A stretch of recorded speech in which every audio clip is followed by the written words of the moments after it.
අපි අද කතා කරන්නේ ජුනි මාසයේ ආපු නවතම රජයේ රැකියා අවස්ථා කිහිපයක් පිළිබඳව. පළවෙනිම එක ශ්‍රී ලංකා නිවාස සංවර්ධන මූල්‍ය සංස්ථා බැංකුව HDFC Bank.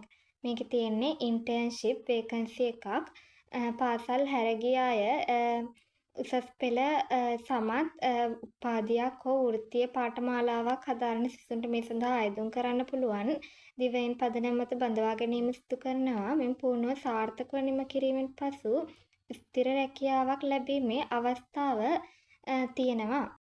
දෙවෙනි රැකියා අවස්ථාව ලංකා බැංකුවේ තමයි තියෙන්නේ. තනතුර නියෝජ්‍ය ප්‍රධාන අභ්‍යන්තර විගණක අයදුම්පත් බාරගන්න අවසන් දිනය විදිහට සඳහන් කරලා තියෙනවා 2026/7/4.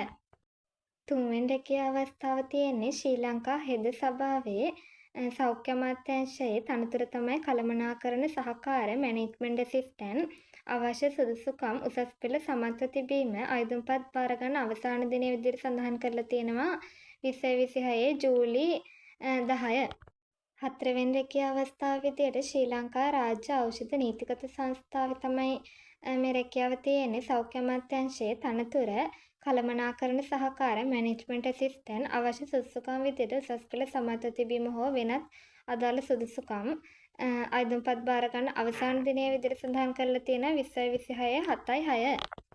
පස්වෙනි රැකියා අවස්ථා ටික තියෙන්නේ ලංකා මිනරල් සෑන්ඩ්ස් සමාගමේ කර්මාන්ත අමාත්‍යාංශයේ මුළු පුරප්පාඩු සංඛ්‍යාව තියෙනවා 112ක්. මේක තමයි වැඩිම ඇබෑරතු පවතින ආයතනය.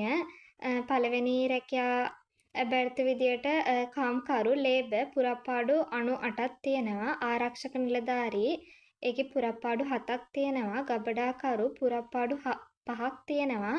කාර්යාල කාර්ය සහායක සහ විදුලි කාර්මික විදියට පුරප්පාඩු තියෙනවා. අවශ්‍ය සුදුසුකම් විදියට උසස් පෙළ සමත්ව තිබීම හෝ වෙනත් සුදුසුකම් අයදුම්පත් බාරගන්න අවසාන දිනය 2026/7/20.